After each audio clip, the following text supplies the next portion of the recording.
Hi there. Hi, well, welcome to the Edge broadcast. Thank you so much for having me, Daniel. I'm excited to be on your show. I love when I join truthers, fellow truthers. It makes my heart happy. Wow, well, look at that. I did not know. I got no indication from your website on that, so I'm glad we're two partners in that situation. And well, Doctor, Oh, welcome. absolutely. Well, welcome to the program. And a lot of people feel like we're in a situation now as the days get darker, that if you had a dream, that it is not going to happen because that somebody's smashing all the dreams and stopping all the dreams. I don't know if we should go down that road. That's even darker than what's around us now. It's almost adding to it. But somehow you've been able to create a dream, and it worked for you. But before we get going, why don't you kind of introduce yourself and tell us who you are and what you're about? Sure. So I started, if we talk about what's going on now, I think I came in for this time because as a kid, I knew something wasn't right with what I was being shown life was. I'm like, there has to be more to this. And I think I had a lot of depression as a kid because I didn't feel, I'm like, why are we here? Like none of this made sense. It didn't seem fun. It didn't pull me here. And I think a lot of that manifested into I had spinal surgery as a teenager for scoliosis, which is the curvature of the spine. And they actually say the emotional pattern behind the scoliosis is that you're being pulled in two directions. Your spine is, that's why you have the S shape. So part of me was like, I want out. And the other part of me was being told this is the way life is. And, so I think a lot of that was there. If I knew what I knew today, I would have never had that surgery. And I was left sick and in pain for about 5 years. And then I discovered chiropractic.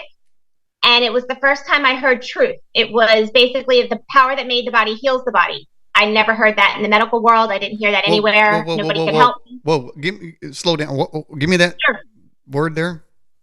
The power that made the body heals the body. Okay, the power that made the body heals the body. Okay. All right, go ahead. Yep.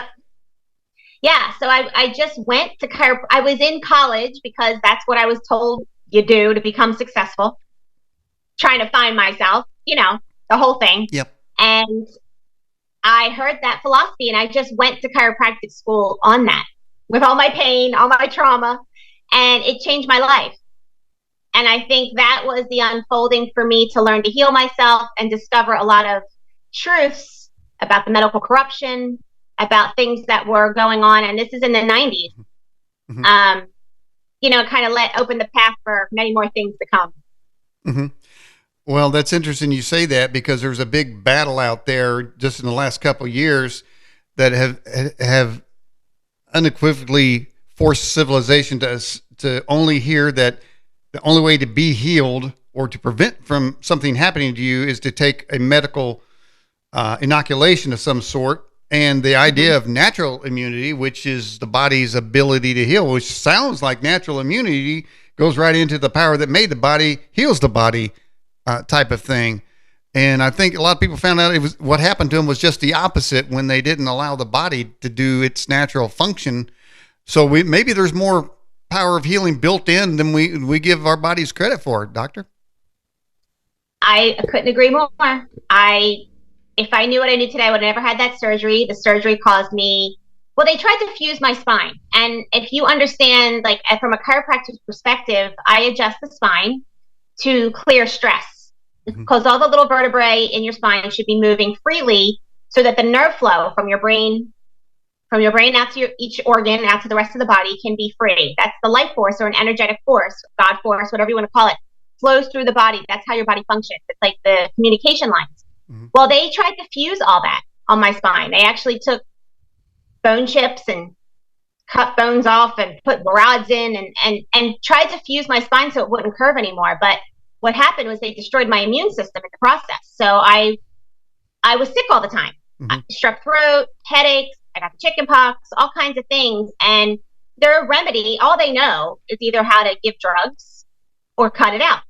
So I kept asking the doctor, when I'm done this prescription, I'm sick again, or I have pain still, it's not working. Why? And then they're like, oh, let me just write you a stronger prescription. I'm like, these people don't know. So that's why it was so powerful for me to find a natural method, like the chiropractic philosophy, because I never heard that. Nobody was talking about that. Mm-hmm. So I walked away from the medical world over 25 years ago. I won't go in there. I don't want anything they have to offer, and I've been living healthy and fine ever since. I raised my son naturally, Mm-hmm. and you could leave it for emergency care only. It should probably be used for like 5% of what people are using it for. Mm-hmm. Mm-hmm. Um, so do you think that people should take radiation for cancer treatments? No, I wouldn't. No. Mm-hmm. It does seem to me that there's more damage done than whatever they're trying to do with that, from everything that I've seen. By the way, you've probably seen the website, Dr. Lynn, but we do have a poll here for tonight's show. It says, are you living the dream life? And the answers are, for the viewers, not at all. Yes, it's great. I'm living the nightmare. Where do I get it? Where do I get it? Or somebody stole my dream, or I live in virtual reality. I guess as people want to check out of the current reality because it's so bad. Here's your results. Right now, we're looking at 29% says, I'm not living the dream at all. Now, we got 18%, almost 19% saying they're living the dream. But still, we got 29 that's not at all. Then we got 18% living in the nightmare. And 14%, 15%, they want to know where they can get some good dreams. And then, of course, there's always the thieves out there. 14% says they stole it. So we'll see if those numbers change tonight if you give tips and such. And if you've ever seen a program, you know that we do take questions from our viewing audience. And so we have a few of those. So let's go ahead and take care of a few of those. And then we'll come back to you back to our conversation. So Put Your Way first says, can you fix my sciatic nerve from driving a truck for 20 years plus? Wow. Well, you have to understand one thing. That's still the outside in method. And this is kind of why I got out of practice, because people still wanted to use me as a fix-it. Like, I'm not your Tylenol. I'm not your Advil. The work has to be done within. I can adjust you all day long, but it doesn't mean if you're not doing the inner work on yourself. There's a lot. That's why I'm so big about people creating their desired life.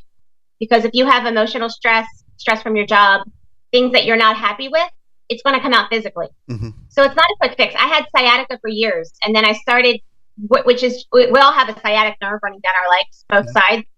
But when it's irritated, it really is very painful.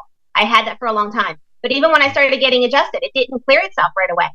I had to really get to the place where I knew I could heal again. Mm-hmm. You have to lose the fear, and you have to, sciatic a lot of times has to deal with money stuff. It's your foundation. Even just driving the truck, if you're happy doing it, that's easier. But if you're not happy doing it, it's harder to clear. Mm. Now, granted, I do think adjustments can help. You can get some better posture in your truck, basic things like that. But I find that most people's issues run a little bit deeper than that. Mm. Now, I'm going to connect really what you just said. We had a guest on, a very knowledgeable lady on knows scriptures, and I mean, if you hear her, you would know that she's knows a whole lot more than most people.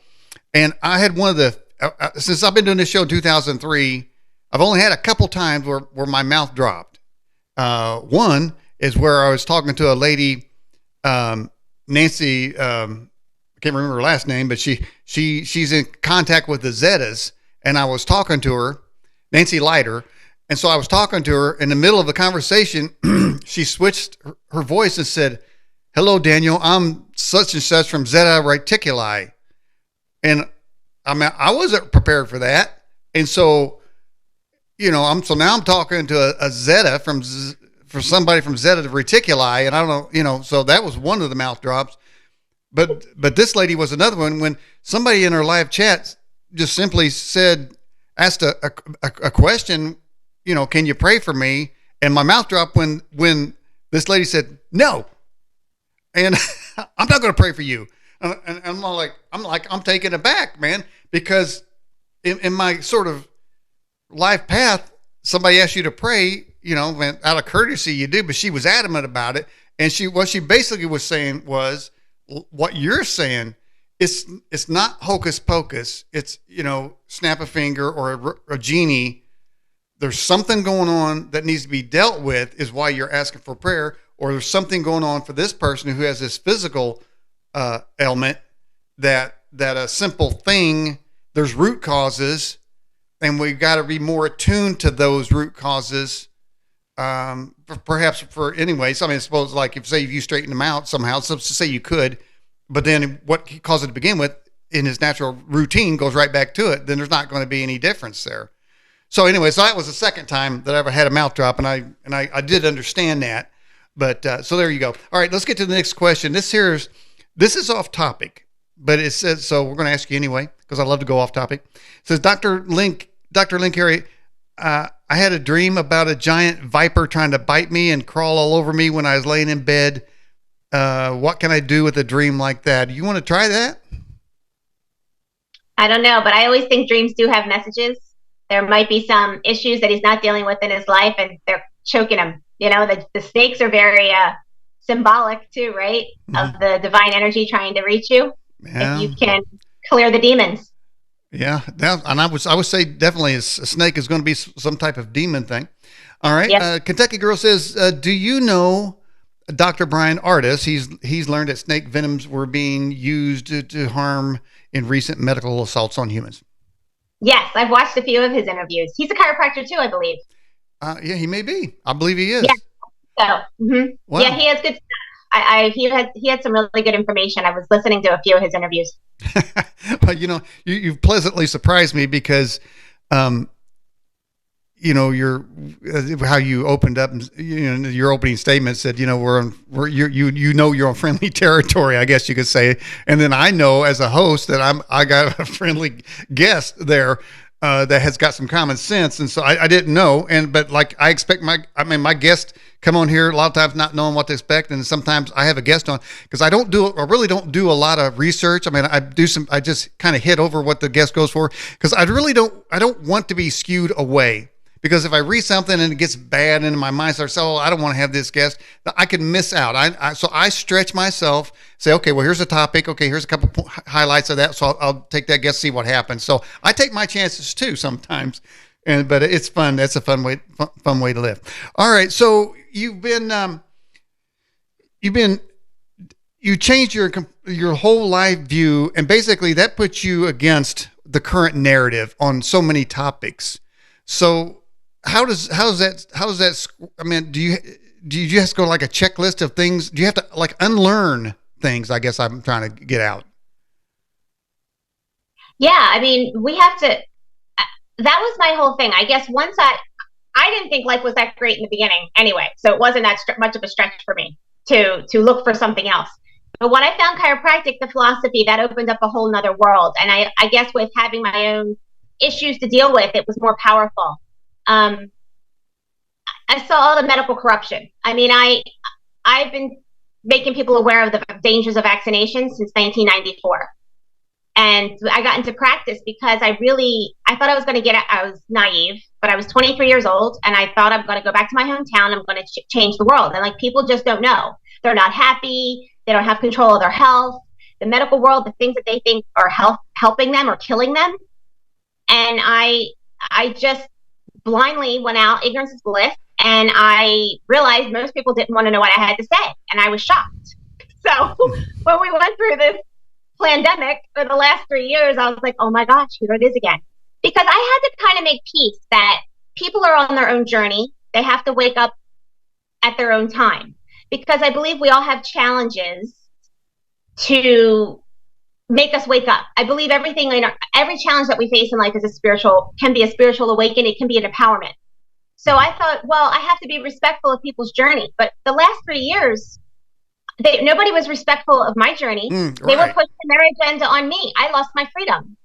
They wanted to mask me. They wanted to lock me up. No way. And so that's when I started speaking up again a lot, because I was really angry. I was scared the first 6 weeks because I really thought concentration camps are next. We're done. Mm-hmm. Had enough sense to know, that's where we were heading. Well, and that's everything about America has been, and I'm going to use this word, and I don't use it lightly because we actually had a lady on last week that said this, but everything in America is being raped. Everything. And it's been destroyed from the ground up. It's been replaced with who God knows what. I mean, the craziest stuff. And so I was in I was in a local hospital for a minor procedure, and this is in the days of which you speaketh. And the nurse told me, because I asked her, I said, "Are there people here on ventilators?" And she says, "Yes, I hate those things." She said, "We have a floor of people on ventilators. We give them remdesivir, and when we do, they don't come out." And she told me that. She said she hates it because they come in and they put them on that and they don't come out. I'm thinking, gee whiz, man, don't ever put me on one of those things, no matter what. But as far as what I've said, what I just said previously, and that is the idea that even doctors who have this Hippocratic oath that are sworn to protect life and to heal life, I don't know if that's in existence now. I really don't. I mean, do people need to take another oath? I think people need to take another oath and reaffirm. And I think that if there was a law that said everyone has to reaffirm, that a bunch of them would not do it. You know, gosh, I don't even know where to start. This is such a big. I don't understand. For 18 years that I was in practice, I never saw one person come in my office with papers from a medical doctor that actually had good advice. Like they never understood the spine. And I'm thinking, now I mean, the level of corruption, I never wanted to believe in the level of corruption back then. I just couldn't put my finger on what was going on. I'm like, this is madness. Like, how is it this is so common that they're so far off the mark with actually helping somebody? How can they be this clueless? And now I realize it was such an agenda. Big Pharma took over, and they're only pushing drugs and surgery. They don't even understand nutrition. They don't understand how there's a healing force in the body. Like, it's so far gone. But I saw this, but you know what? Even in my own profession, it's very split. There are some schools for chiropractic that are very philosophically sound based on natural healing.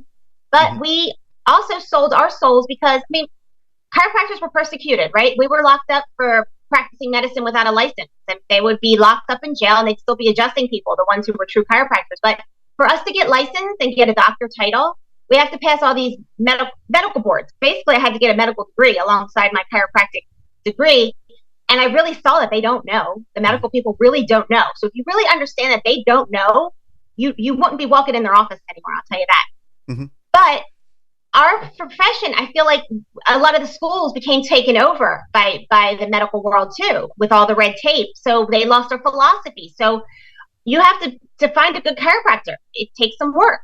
And then I saw friends of mine who were principal chiropractors in school, but when they got out and had to run a business and had to pay the rent, they had to pay their school loans, they started doing some stuff that wasn't for me. It wasn't pure chiropractic anymore, because insurance wants to dictate what they do, because they want you to prognose and diagnose and all this kind of stuff, so that they pay and they want to tell you can only have this many. I'm like, I'm not playing that game. If I have to practice like that, I'm getting out. I wanted it wellness. I knew it didn't work like that.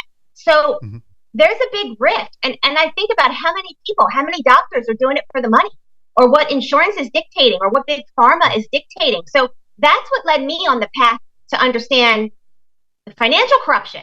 It led me to understand, because I kept wanting to understand our economy and cash flow and how does this work? I'm like, I can only adjust so many people, and I don't want to gouge people. Like, for me, it was a passion. I had a hard time even taking money for my adjustment, because I really wanted to serve people. And I saw the limits of trading time for money. So it really made me, nobody taught me money or business in school, because they don't teach you anything practical in school. So that led me down another rabbit hole, and understanding the economy, which led me down to the Federal Reserve and how that's a corrupt organization. So,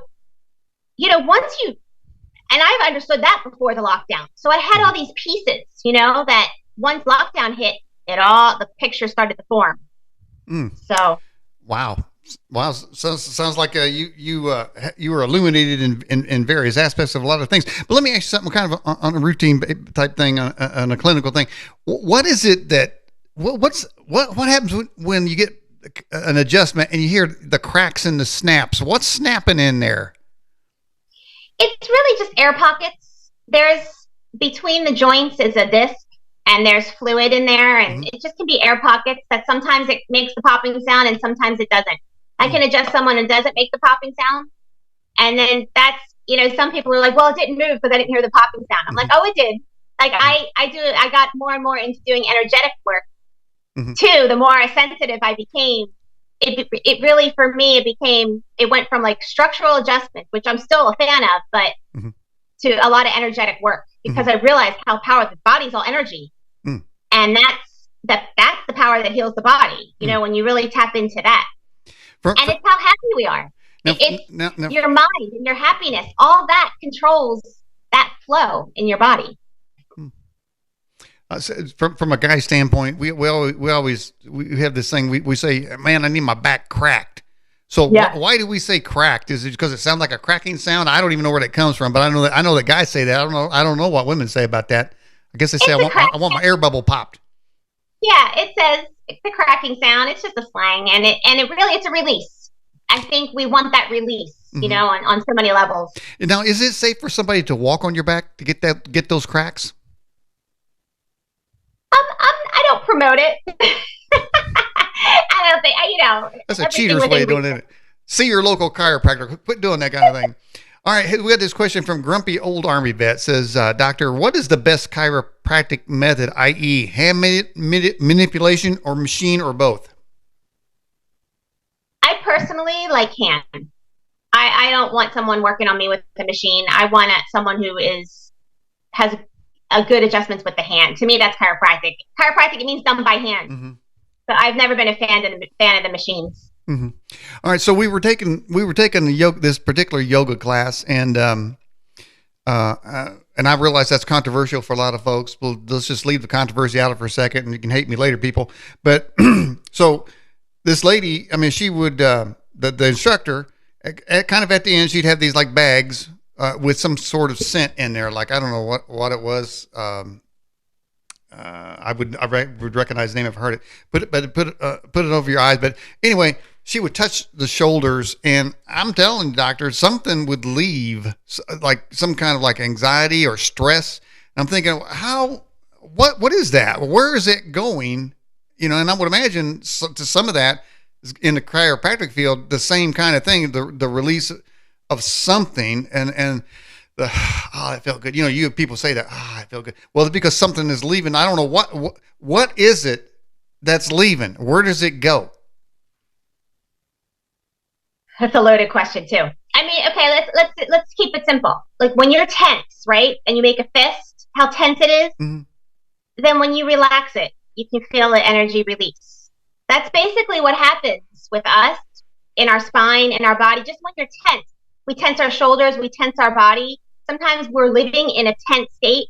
It becomes normal all the time. So when we finally let that go, it's like, you breathe, like you let it go. Mm-hmm. That's stress. It's that buildup of energy because we're trying. When really, if we just allow and relax, everything flows in our life. But we've been trained out of that. Somebody put it in the live chat, aromatherapy, and I guess that kind of works too, doesn't it? I mean, now there are the great yogis. I don't mean Yogi Bear, but it's like, I don't know what a yogi is. I guess it's a guy walking around in a long, like whatever. But they or somebody, or even other people, they would say that they're going to touch you or whatever and pull out what's bad in there. Now, are we suggesting here that they're really not pulling nothing out, but you're getting that they're just figuring where that fist tension is and releasing it, and then claiming, I have relieved you and took all of your stress from you. Now give me $50. I think the key is that we have to learn to do it for ourselves, though. And I believe that's what's happening right now. I think that's the spiritual warfare we're in. We have to remember who we are. There is a God source running in us. You can call it life force, God source, whatever your preference is. I'm not here to preach religion. Mm-hmm. But I really believe it's that spiritual vibe. We are all one. That's where we're connected. This demonic force, this satanic force cabal that's been running our world, that took over, has been trying not only to kill us, but to program us away from that. Mm-hmm. It's in our medical world. It's in our education system. It's in our financial world. It's in the religion. It's in everything. Mm-hmm. If we can get back to being guided to follow our happiness, follow our intuition, follow our energy flow, walk away from things that we have to heal, relationships, or walk away from them, heal the money flow, because we shouldn't be killing ourselves Mm-hmm. 40 hours or more a week Mm-hmm. to just make ends meet. Mm-hmm. We can't be filling ourselves with poisons and medications that are destroying our system. We have to learn to get back to healing ourselves, healing our mind. And I believe that I am all for about supporting getting back to our Constitution here in America, especially being local, getting involved. But what I see are people getting too caught up in the drama. We have to, that's giving the drama more power. I believe the real work is doing the work on ourselves, on our mindset, on our own life, raising our own vibration, and also supporting doing things in our local government, being aware, being active. But it's a consciousness shift. We're going into a new vibration, and I believe we're going to come out of this. I have to give us hope, because the last 2 years, I was definitely in 2 or 3 years, I was in warrior mode, and I lost kind of my peace vibe, because I was definitely freaking out with people. I can't stand the ignorant people. God help them, like the brainwashed. Mm-hmm. But now, as this 2023 hit, I feel like I'm going back to my peaceful state, working on myself again. I'm still involved with the local government, trying to do my part, but I'm back to doing my work and raising my vibration and that's how we influence other people too, by being an example, by allowing, by enjoying life more.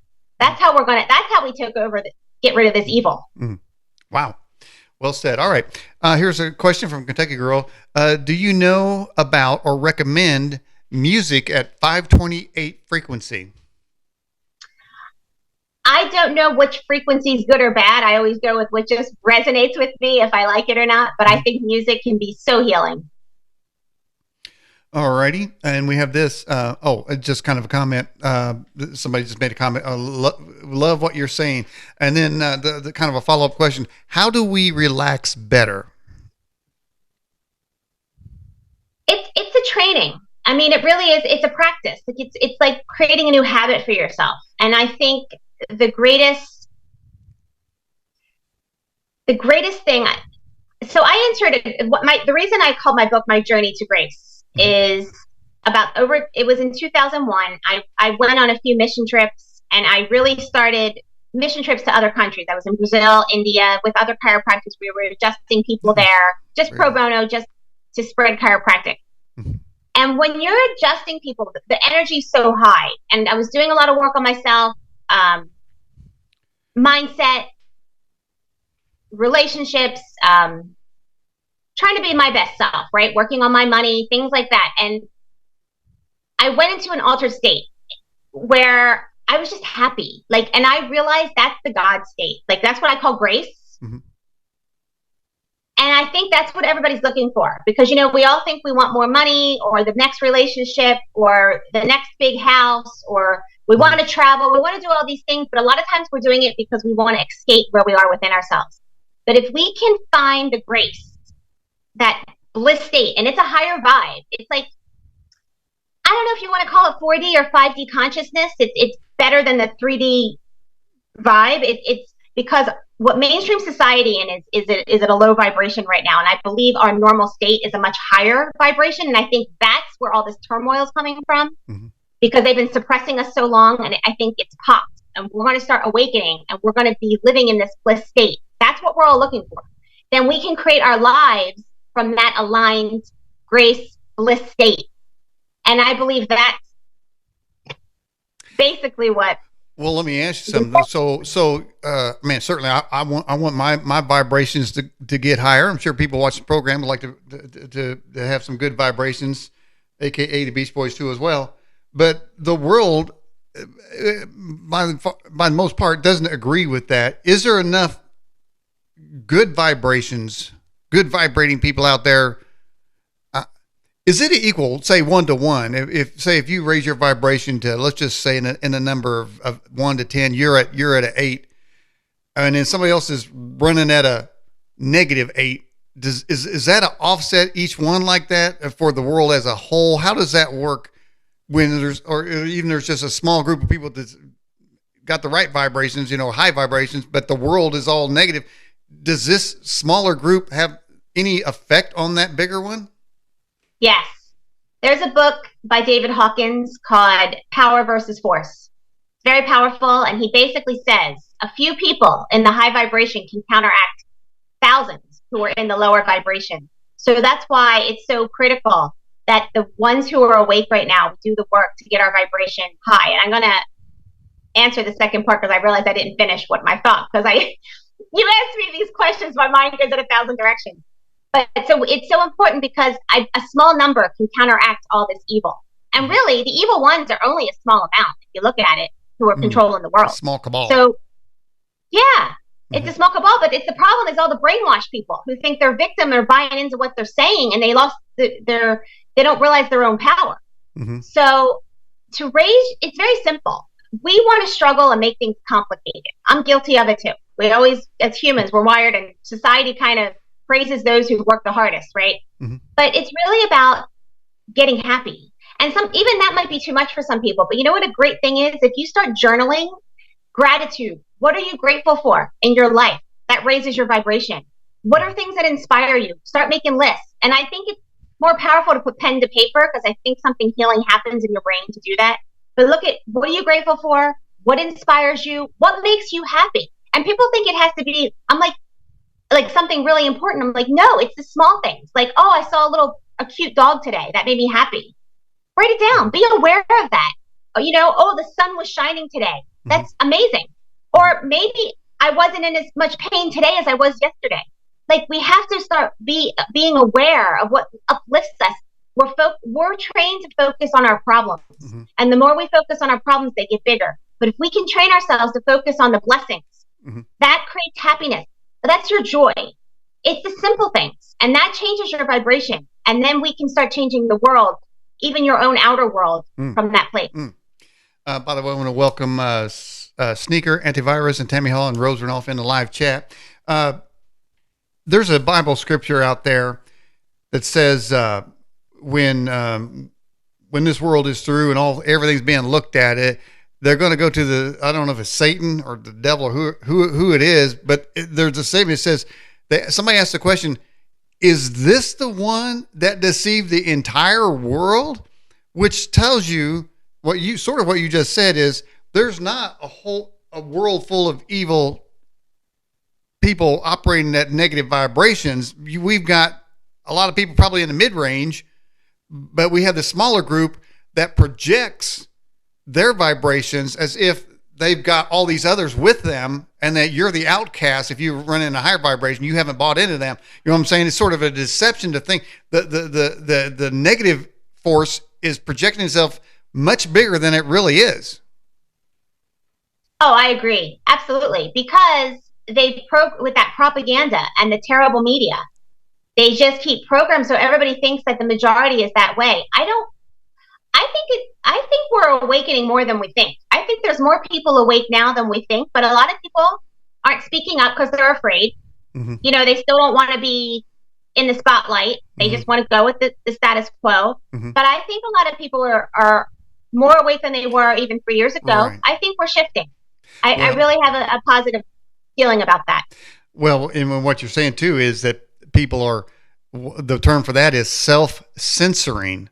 And I got to admit that I certainly have done so. I mean, I was kicked off of YouTube for life with no ability to appeal because I was so egregious. Nobody knows what that is or what was said. But they said there's no hope for me to ever come back. That's why we're streaming on Rumble right now. But even then, I thought, I'll just keep it down on the down low, and I'll maybe throw out a sentence or two, but I'm not going to do a whole show on a certain subject. But that wasn't it, man. I mean, their algorithms caught a word somewhere, maybe a sentence somewhere in one of the thousands of programs, and said, look at this guy. Boom, cut him right off. So I have self-censored, although I'm self-censoring less these days because, it's the old adage, you got to stand for something or you fall for anything. And, more people got to stand up. That's for sure. All right. Got a question coming in from 7 Mile Bridge. Says, Doctor, how much does nutrition and what you eat have to do with your health? I like people to get back to finding their natural cravings because I believe eating should be a joy.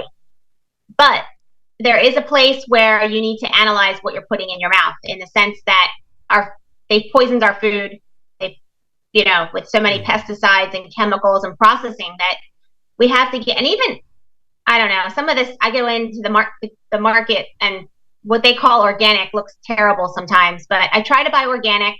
I use products that are clean without the chemicals. I've been doing that for a long time, and I do it, I try to buy 80% of the time organic. It's not possible to be 100% all the time, Right. but I eat less, because I think you end up overeating when you're compensating for not feeling good inside. So being aware of why you're eating, what mood you're in when you're eating, are you really enjoying your food? I feel bad when people are so hung up. Oh, I have to be gluten free. I have to, I can't eat this much. I have to lose weight. Like, listen to the mental monkey mind talking. Like, there's no peace. So they're in this rat race cycle of judging their food, and that causes just as much stress as rather than just enjoy your meal. And you'll find balance, a little bit of everything, and try to, So you can have. You can have a little bit of everything. I like that. Now, I have told people on the program that come on the show that I work on a system of credits, so that I will eat some organic food, and certainly nothing with pesticides or GMOs in it. And then I'll earn my credits, and then I'll go get a big old fat meat lover's pizza from Pizza Hut because I've earned the credits, you see. So and that makes me happy. But speaking about making me happy, now here's the thing, see, I think that, as you said, enjoy your food. So one of my favorite snacks is Oreo cookies and milk. Okay. I mean, that's just one of my favorites there. Now they got something called double stuffs. So Oreo cookies in general make me happy. Double stuff make me very happy. Well, my wife just said she saw, I don't know if it was Walmart or where, but there's the next level Oreo cookie with that much stuff in the middle. So if the double stuff makes me very happy, I don't know where I'm going to be ecstatic, I guess, with that. But with that kind of happiness, even though there's nothing you can even spell in the ingredients, and nobody knows what that is, but is my happiness, does it overcome those long word things that I can't spell or pronounce? I think it's how you feel. I do. I think if you're really enjoying your cookies and you have a nice glass of milk or whatever, and you're enjoying yourself, I don't think there's anything wrong with that. But when I have something like that, then I start craving. Like, I know I can only eat so much like that for a period of time, and then I'm like craving a salad or a smoothie or something healthy because my body's like, ugh. Like, I can have a little bit, and I enjoy it, and I don't have, it's fine. But I know, like, I need something to counteract that, either the next morning or, you know what I mean? Like, that's kind of how it's about listening to your body. It'll tell you when you're clear of the toxins and you're clear of the judgment. You just listen to your body. It guides you exactly what you need. And I think it's key to have those moments to really enjoy your food like that and enjoy all the things you want. All right. I like that. But let me ask something. So could we say that love is the highest vibration that you can attain?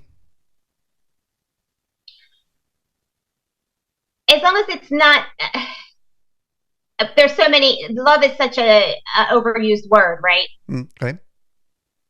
I think in the highest form of love, yes, I agree. I think we are love. I think that's our high God vibe, bliss vibe, whatever you want to call it. I mean, I really believe that Jesus came to show us that we can be just like him and do everything he did. I don't think he was here telling us to worship him or to all this, but saying you can do these things and greater, right? Like, I believe that's the energy. We can become like him, a master creator.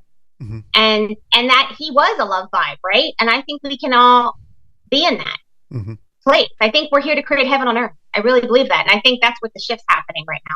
So if I became a shadow person and peeked in your medicine cabinet, would I find toothpaste with fluoride? No. I don't use the fluoride type toothpaste. I can't believe I come up with that. That's pretty good. All right. Oh, here's something. Somebody says, take the Oreos and ground them up in a blender with some cream cheese and dip in chocolate. Wow. Okay, man. We've got recipes going on here. Who knew where this interview was going to go tonight? Uh, so, and in fact, people watching the show in the live chat, put down your favorite, your most favorite food of all time. If you had to live on one thing, and it didn't matter, no health thing at all, but the food you love. I want to know what other people say.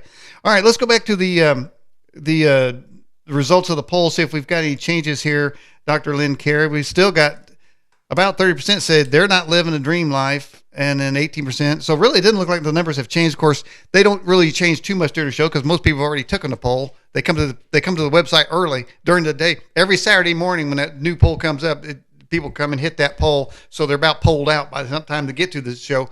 But is it possible? We're talking about creating your dream life. Can everyone create a dream life? Only certain people.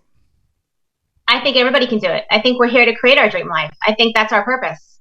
It's to follow our passions, our inspirations, and they've taught us wrong. I mean, I don't know. I had to unlearn everything I learned. I went through school, wasted my time. I had to figure out everything life school when I got out.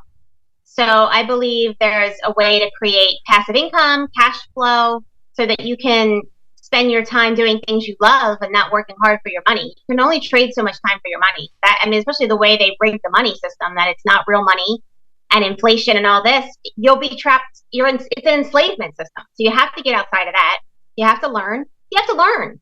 And the thing is that some people have an easier time than others because some people they don't have as many demons in the mind. Does that make sense? Like they don't have as many things to clear. If they had a happier childhood, if they weren't taught that they couldn't be this or that, if they didn't have all these false beliefs that they have to clear, that's the journey. And I believe that's the journey to create your best life, is to really remember who you are, and to create that clear mindset. That's where it all comes down to. Mm. So I'm just wondering, we already got responses coming in, and let's go ahead and check favorite foods in the live chat going on now. Here we go. White Castle hamburgers. Have you ever heard of White Castles? I've heard of it. Well, I know certainly got them here in Indiana, and I love them too. We call them sliders. And the reason they're a little square hamburger. They're one of the earliest hamburgers ever, I think. They're certainly before McDonald's. But anyway, they're about like this. And you slide down your mouth. All right, so White Castle hamburgers. We got eggs. Somebody said eggs. Here's somebody, man after my own heart. Oreo cookie double stuff. We got two people say hamburgers. And by the way, if anybody's got a Ford's restaurant, go there. Chips and salsa, and then grinding up the Oreos in a blender. That's good there. Homemade pizza. Then somebody says, that's too hard of a question. Okay, I love so many different foods.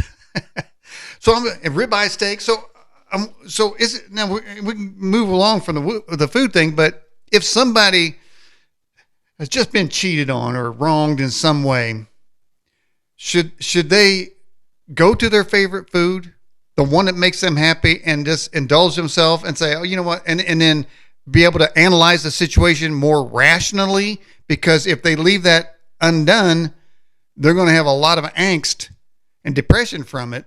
But if they have the immediate offset of the favorite food, could that help them think clearly about the situation, about the relevance, and exactly how bad that really is? How about that? Yeah, I mean, I think it's finding relief in the moment.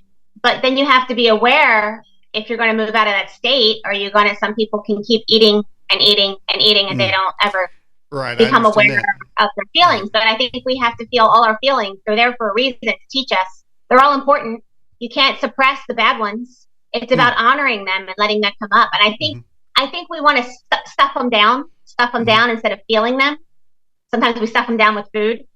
But it's about feeling them. That's how they release. If you honor those feelings and not be afraid to feel them, that's where we get stuck. Now, feelings is subjective. Do feelings in any way go into these achy parts of our bodies? Being a chiropractor, I think it seems like back would be the main one, but do they go into those areas?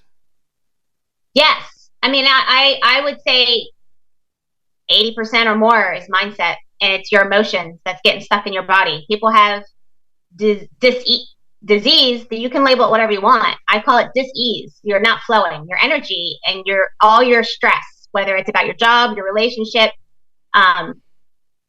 unprocessed negative emotions in any aspect, from from childhood Mm-hmm. to what's going on in your life now. If you're not dealing with them, it comes out physically. Mm. Don't mean to gross you out, but I'll give you two stories of guests kind of along these subjects. One doctor came on the program and said that if you take 3 dumps a day, you will be the most healthiest, well-adjusted person ever. And then, kind of along your lines, another doctor from England said that he had, he didn't say that he cured cancer, but he said in thousands of cancer patients that their cancer went into remission. He did it by analyzing what was going on in their life, and most of those had to do with toxic relationships that needed to be ended, and then their cancer disappeared. And I'm not making medical advice here on the program. People that watch the show know who I'm talking about and heard that. But there are definitely, I mean, rather than going to the pill cabinet, going to the doctor, get psychotropic drugs, what have you, overeating, over drinking, these kinds of things to medicate yourself out of isn't going to fix the root causes. So it sounds like there's a whole lot more to solving our health problems than that. I mean, it sounds like it's almost an easier part. Of course, getting rid of a toxic relationship is never going to be easy, but there are different ways of doing it, looks like. I agree 100%. I really believe that the emotional causes, if you can get to the root of that. Now, my father died when I was 12 from cancer. I don't believe it was cancer. I believe he failed many times at businesses. He was an entrepreneur at heart, was trying to find financial freedom for himself. And I wish I could have a conversation with my dad now, because I think we'd have a lot to talk about. But I feel him guiding me, and I feel like because he passed over first, he gave me the courage to live a fearless life, because I really wasn't attached. I always felt like I had one parent on the other side and one parent here. But I know it was broken dreams. And I know he didn't have people to talk to about that. Like, they were just like, get a job. And he had to start working at a job at night shift at a bakery. And he was miserable. His life force was just drained right out of him. And then he went to the medical world, and they just filled him with poison. And they basically just pushed him right in the grave. I mean, they destroyed his body. He didn't even know who I was at the end. Oh. And I knew, like, that I would never take those poisons. They're poison. I mean, how did we get to the place where we think chemotherapy and radiation is normal?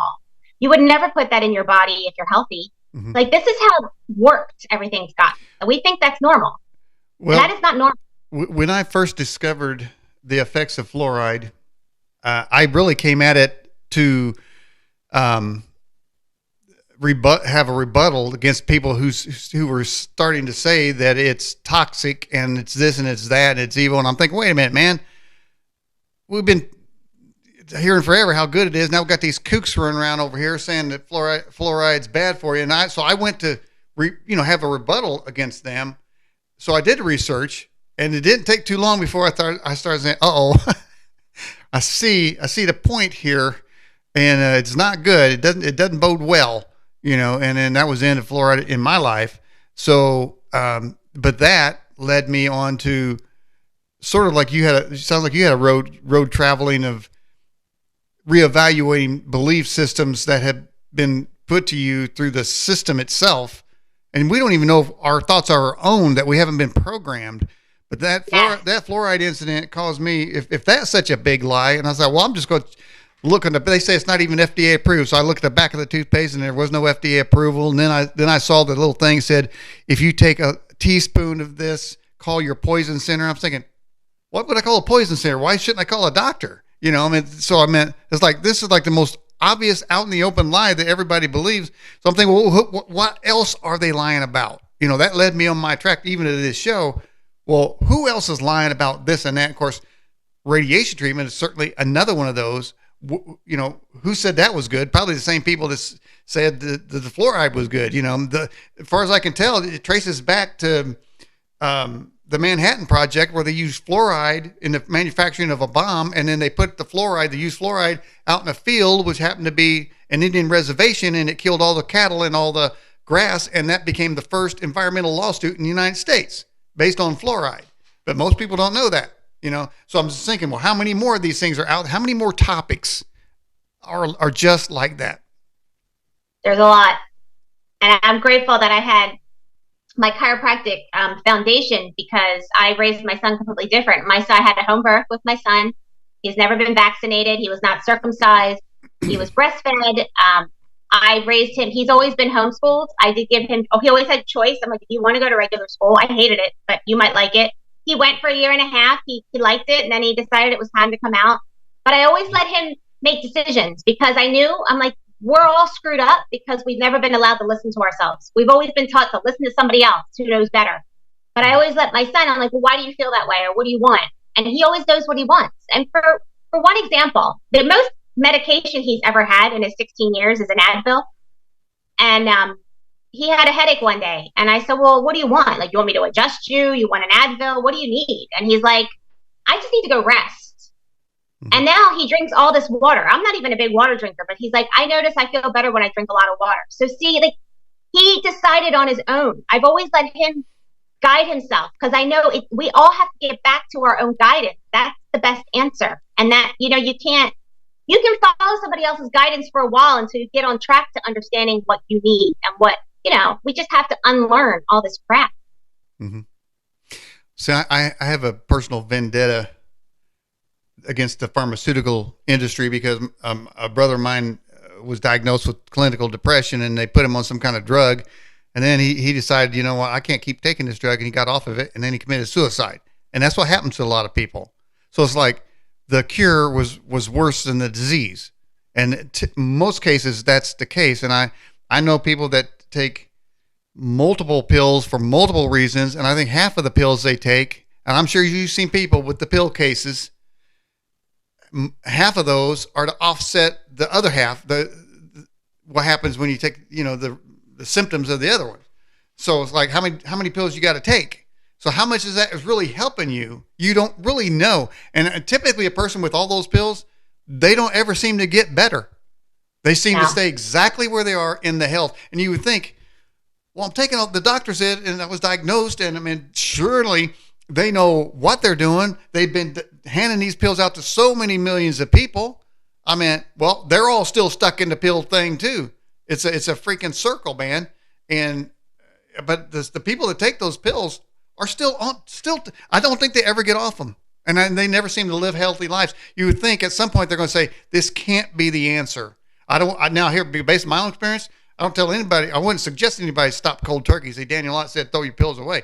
Daniel Ott says, if you do that, you do your research, do your due diligence, and start coming down off of it and get back to something natural. Because it just seems almost guaranteed that if you go back to natural, and I like how you said what the power that made the body has the power to heal the body. Well, you got that going on. And then you also have, strangely enough, on this planet, I believe there's a plant that can cure any disease.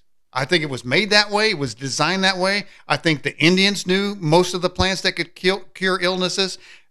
Older ancient civilizations knew about these plants that could heal because they didn't have pharmaceutical companies back then. They turned to the natural world and all the cures were in there. So you got two things that you can do besides going to the pharmaceutical company. Can I tell you too what happens with the people and the pills? Because this is what happened to me. I had strep throat a lot and I used to feel fear. This was before I found chiropractic. I used to feel fear that I had to get the antibiotics. You think, oh, if you have something like strep, you need antibiotics, right? Well, I was on antibiotics so much that I was getting it every month and my throat would just flare up so bad, like almost like you couldn't swallow, you couldn't breathe.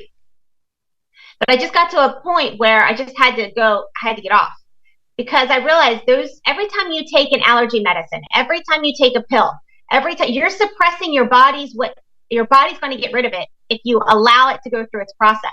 The more you take the pill, when you get off, the stronger the reaction. You see, like your body has more extreme symptoms because it's trying to balance itself out. Because the body's trying to do what it wants to do. You're taking a pill to get rid of it, but then the body has to get rid of the pill and still do what it has to do. So once you get back in now, I mean, I might get a little bit of a tickle in my throat and it's gone the next day, and I used to have terrible strep throat, colds, all that growing up because I was always medicated. Mm-hmm. Mm-hmm. Well, I praise God, I've been relatively healthy myself, but I'm from a generation, though I'm only like 23 right now.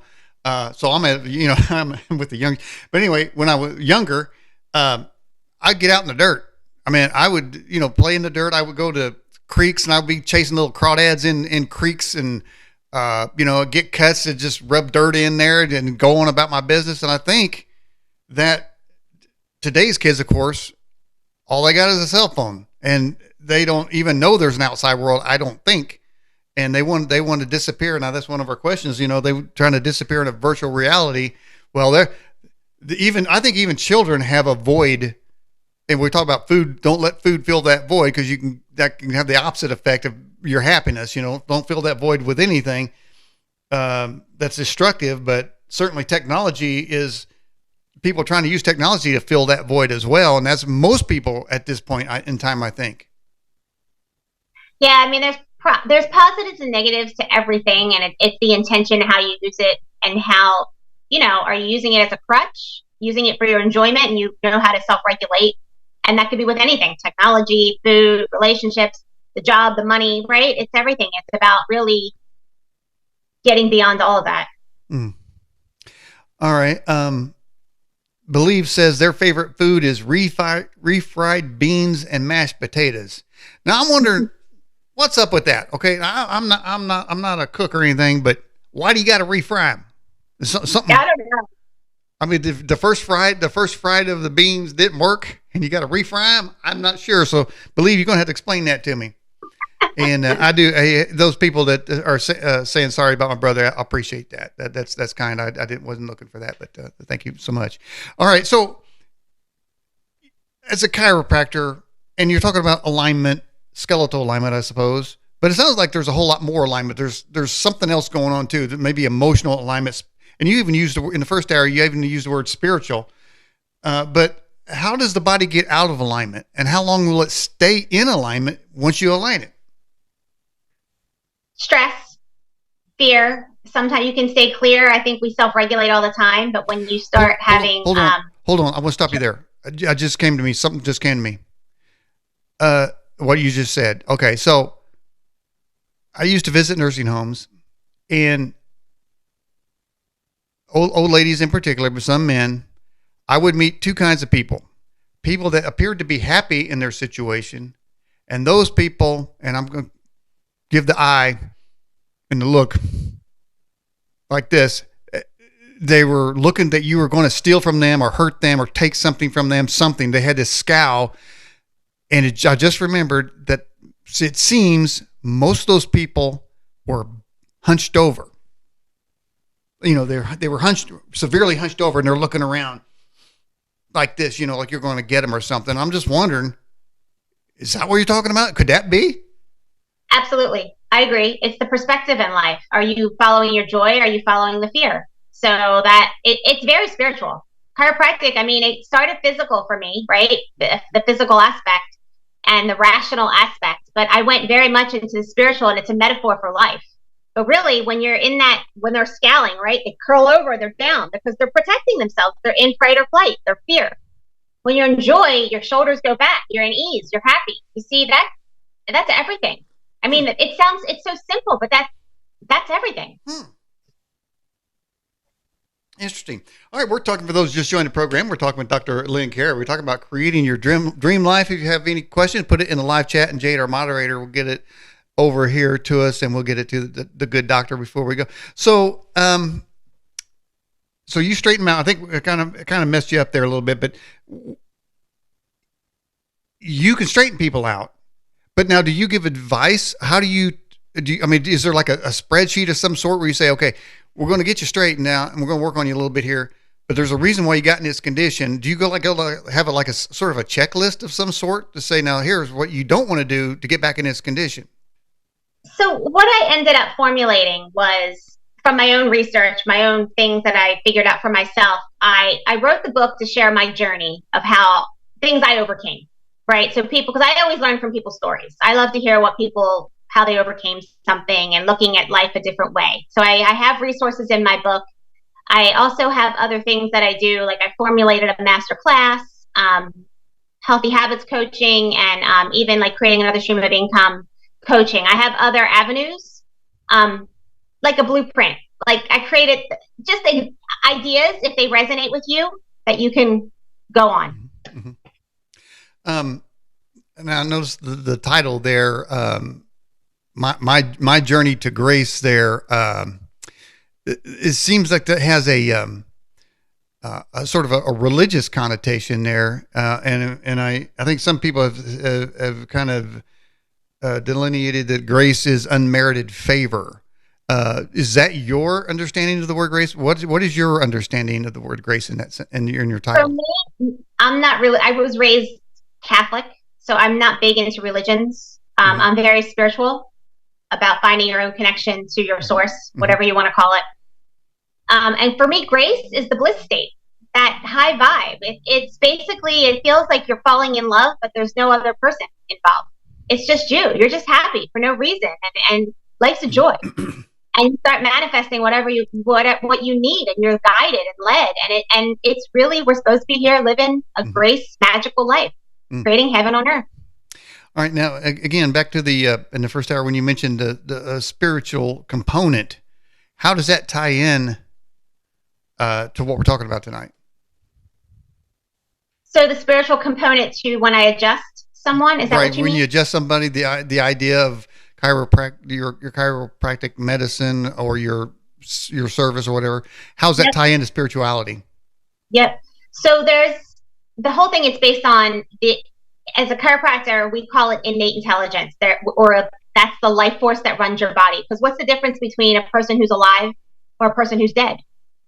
There's a force. There's a life force there, right? The soul. And we recognize and try to put it in layman's terms that energy, it's electricity or a life force running through your brain, down your spinal cord, out to the nervous system, to all the parts of your body. And this is how it's like you think about electricity running back and forth on the nerves, wiring. Well, the nervous system is protected by the brain's protected by your skull, and the spinal cord is protected by all the little vertebrae. And Okay. they're individuals you can bend and move, right? So all those bones should be free and moving, but because of stress, what we carry from its physical stress, emotional stress, chemical stress, you can get locked up. That remember that fist clenched Hmm. state. Hmm.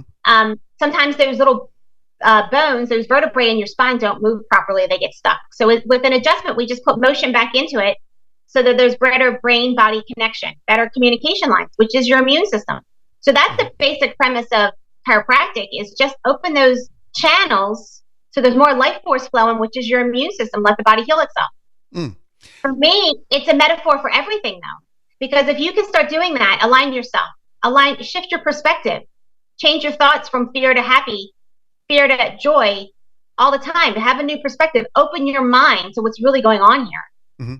You're aligning yourself all the time and creating joy and creating more abundance, more blessings. You're Hmm. attracting all these things into your life instead of being crunched up, worry, fear. You're creating disease, poverty, all these things. It's a lower vibrational Hmm. realm. I could adjust somebody like that all day, but if they don't change their mindset and the way they're living their life, it's pointless. Mm.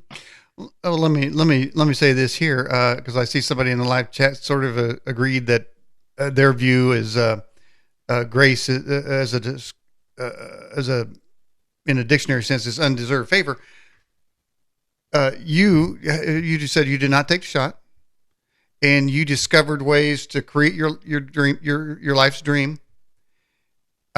Is it fair to say? Do you feel like you deserved the knowledge that allowed you to be in a place where you wouldn't say take the death shot, and you wouldn't follow all of the recommendations of fusing your spine? That, or do you feel like you deserve to know, or do you, because you live such a great life that it came to you, or do you feel like you're a person who's made mistakes and somehow, some way, you got information and you realize you shouldn't do this and you shouldn't do that? Because I say that because others have taken those things, and untold numbers of them, millions, are now damaged. Who knows how many have died? People are dropping all the time. Were not in a place of understanding and information that say you or I had. Do you see where I'm going with this? They didn't have that. They may not have the information. They may not have believed, but either we got that information, and because we feel like we're such a good person that the spirit or whatever out there gave us that information, or that we're just people that made mistakes, but somehow we got that information in spite of ourselves. You see what I'm saying? Yeah, I think we all have, I believe we're all the same. I think we all come in with different beliefs and scenarios that we want to work through that we chose. I believe it's all divine. Now, you could have taken that shot in the last 3 years and maybe you can get better. Maybe this is your opportunity for an awakening.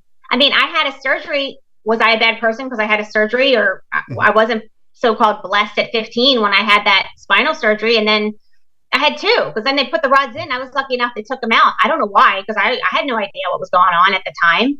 And it left me really sick. But to me, it's the greatest blessing in my life, because now I don't have fear of disease. I was able to have my awakening from that. Mm-hmm. So I think sometimes when you have a disease, or you have a reaction to something that was bad, like the vaccine, it's your opportunity for awakening. If you're questioning it, go for it. This is your time to remember who you are. I believe anything's possible. It's intention. It's if you want to. Mm-hmm.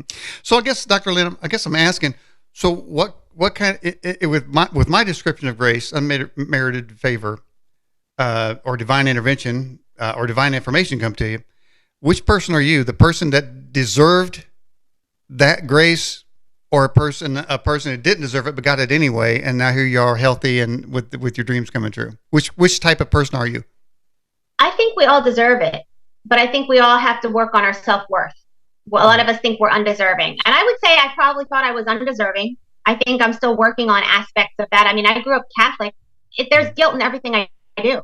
I was, I felt, I was raised that if we weren't working hard, I felt guilty. Like, I can't spend money on that. Oh, it's frivolous. You can't do that. I mean, everything was guilt. Mm-hmm. And it was like a control. Wouldn't you? Okay, well, wouldn't you? In this frame, the thing that I'm framing here, wouldn't you be better to say, acknowledge an undeserved favor? Wouldn't we be more compassionate to those who didn't get the favor that we got, and have more? Wouldn't we, by necessity, have more compassion on them? Because we say, well, we didn't deserve it, but because if we did feel like we deserved somehow, and somebody else didn't get it, well, they didn't deserve it. I mean, wouldn't we be more compassionate if we felt like we didn't deserve it, but we got it? I have compassion for most people. I think I get tired, though, when people don't wake up. They don't. I mean, it's in their face, and they're still choosing to not do anything about it. Mm-hmm. They're draining. Like, they drain your energy. They're soul suckers. I'll agree with that. Draining is a good word. And somebody in the live chat did point out that everyone had the information we're talking about, but we were talking about grace in this context here.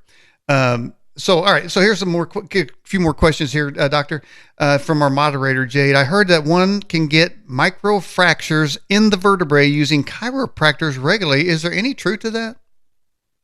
Not that I'm aware of. I've never heard of that. Okay. And how about this? What is your go-to stress reliever? I like to read, and I like to take walks. Okay. Hey, why not throw that to people in the live chat? If you got a quick second, what's your go-to stress reliever? And I would say mine would be right here. That's my guitar there in the background. That's nice. That's my stress reliever right there. Or going to a movie. All right, that's a good question there. Australian Ben says, what's a good way to make a pinched nerve in your neck settle? Get happy. Don't worry, be happy. You can get adjusted, but it's your stress. It's going to be triggered when you're stressed. And by labeling it, because now you know it's there. So you're always saying, I have a pinched nerve. You have to watch your verbiage and how you talk about things, because we create it. I agree with you right there. And I know she said in the first hour about writing things down. And I think because there's another level of internalizing something if you do write it down and then you see it later. So I guess in that situation there, if they had, I guess they get a pinched nerve, there's something that caused that to begin with, right? Some root cause that caused that to begin with?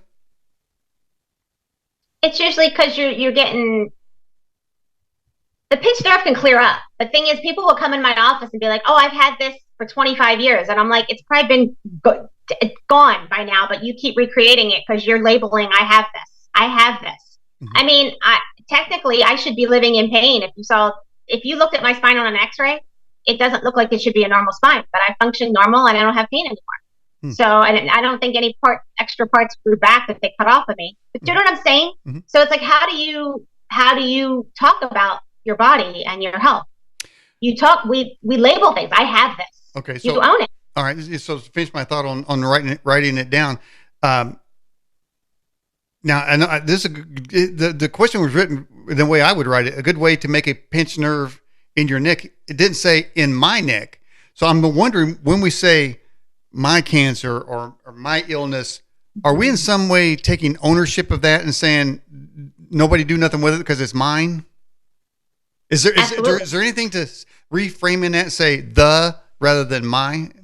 Absolutely. I think that's a huge step to just not make it so personal so you don't take that on. Mm-hmm. By the way, our stress relievers from the live chat is coming in. Hiking in the woods. We've got fishing, bird watching out there. We got gardening and food canning and processing, learning new things. By the way, me and the wife for the first time, we tapped our maple trees and got maple sap, and we made maple syrup. And man, that's amazing. And because we have bees and stuff, so I thought nothing was sweeter than honey until I found maple syrup from our own maple trees. And I got to tell you, it takes 40 quarts of sap to make 1 quart of maple syrup, but is it worth it there? All right. Then we got stress reliever says listening to Daniel sing. Okay. People like my singing. Okay. That relieves their stress. I can see that. Or it could make somebody want to hurt themselves. So for some people it's good, some people it's bad. so that's kind of funny there. All right. So, getting back to creating a dream, and you said that everyone can. Now, some poor soul that say is a quadriplegic, can that person create a dream? Why not? We have judgment on what a dream looks like, but what everybody comes in with a different soul plan. Maybe that was part of his soul plan to find his empowerment as a quadriplegic and be an example for others of, look what I can do as this person. So we all have judgment on what we think it should look like, but everybody's different. Mm-hmm. So are you saying then, for those who are watching the show, and like I say, in the poll results show the majority by almost half say they're not living a dream life at all. I don't want to put it on them, but are you saying it's because they really don't want to take the effort, or they don't have the knowledge? Which one do you think is probably most? I know you're going to probably say both, but which one do you think is more prevalent as to why somebody's not living a dream life? I think, the thing is that it took me 30 years. I'm still uncovering knowledge. When I want an answer, I search it out until it resonates with me. And then I find what I need to do and I act. I see a lot of people, they don't act, people spend their lives very busy with things that aren't important. I watch that. I'm like, they run around, they keep themselves busy, maybe so they don't have to feel. But I live very purposefully. I only do things that are important. I need time. I can just be too. I don't have to keep myself busy. So I get done what's important. And then I know how to allow and just be. So I think it's a combo of finding what you need and acting on it. Mm-hmm. And if you don't have the answer, you keep researching, you ask, you keep looking for it until it'll come. Mm-hmm. But you have to be persistent. I don't understand people who are procrastinators or who don't act on what they want in life. I'm not that type of person. Mm-hmm. Mm-hmm. So, but yeah, but going back to what you just said a few minutes ago, there's a group of people out there really that are just sort of energy vampires, man. They just suck the life out of you, and you see their life is miserable. And I've come to the conclusion some of these people, you just got to move, just go on, because they're so miserable all the time. It's as if they want to be miserable, and you can't say or do anything. Talk about leading a horse to water. It's not even near that. It's like, there's opportunities and information out there to change your life, but you're just choosing not to. So, from the biblical standpoint, it says, don't cast your pearls before swine. What you could say is, quit casting stuff to a deep hole. That hole is, there are people that will take what you got and they'll run with it, and their lives can be changed, and maybe they can help somebody else change their life. But there's a whole, you've got to be discernful in this matter, because there's a whole another group of people that have been created.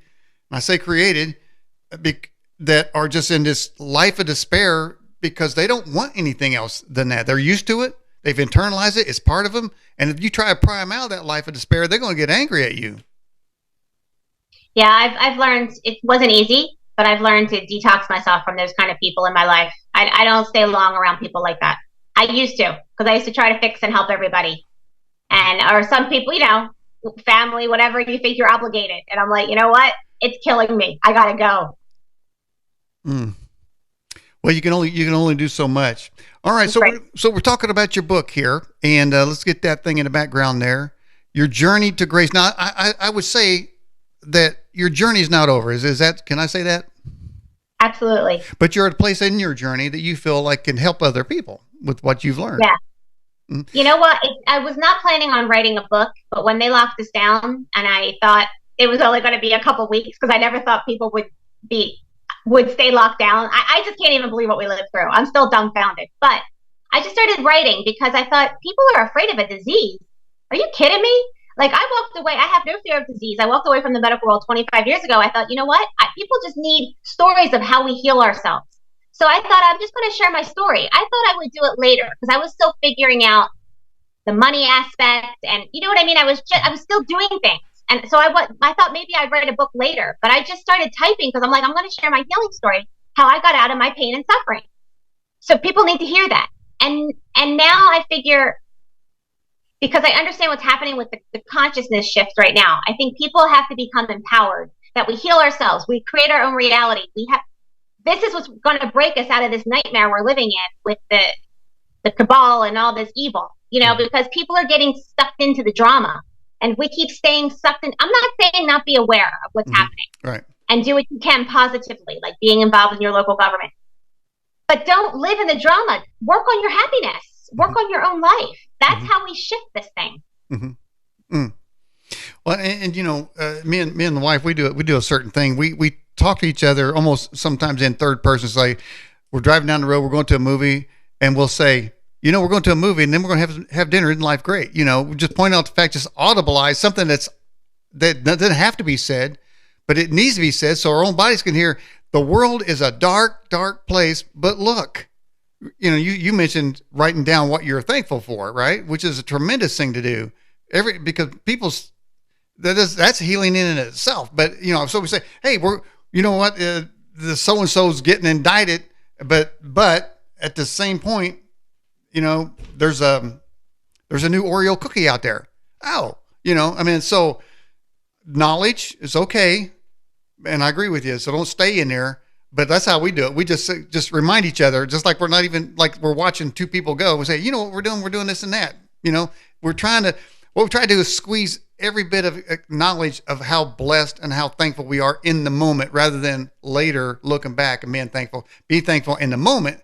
Which is an interesting thing, Dr. Lynn, because we had a guest on the program I mentioned earlier about a woman said she was raped. She said she was raped, but during the rape, somehow she was thankful that she was still alive. And in other words, and she was, not thankful. She was forgiving of what was happening to her, which really, that was probably the worst time in somebody's life ever. And to be forgiving, because that if you harbor hatred, it's going to be like a disease, a cancer to yourself. And at some point you're going to have to forgive. Well, she's managed to move that forgiveness to this point that is so egregious. Like, I don't even know how you get there to that point at that moment. You would think, well, maybe years later she'll forgive. If she somehow had the grace or understanding there to forgive at that point, so I guess when you're thankful, be more thankful. We're trying to move that thankfulness closer to the reason you were thankful, rather than later being thankful for something in the past. Well, I guess that's what I'm saying. I agree with you 100%. I love that you do that. I do that too. I'm very aware of every moment and little thing of even I walked home in plenty of time, and then the rain started. I'm like, isn't that awesome? Like I got home before the rain. I didn't get wet, like things like that. Or Hmm. I make my cup of coffee in the morning and I'm like, I'm so grateful for this moment, this peace right now. Hmm. That's everything. Hmm. Well, Dr. Lynn, how can people get your book? So you can go to my website, creatingmydesiredlife.com. It's also on Amazon and Barnes and Noble. Also, you can just put my name in there and it should pop up. Okay. Well, listen, we're at the end of the broadcast here. I guess we can check the poll one more time. I don't think it's going to change much, but hopefully people will watch this show, maybe even get your book, who knows, and try to work on getting their dream life because they can have it if they want it. Absolutely. There's not a government agency out there that can stop you from getting your dream life. And most of our own incarceration is right here. Right. So, I agree. all right. Well, hey, we're at the end of the broadcast, Dr. Lynn. What did you think about the interview? Was it what you expected? Yeah, I loved it. This was amazing. I so enjoyed talking with you, Daniel. We're very much on the same page. Okay. Well, we're going to let you go, and I appreciate you so much for coming on the show. Thank you for having me.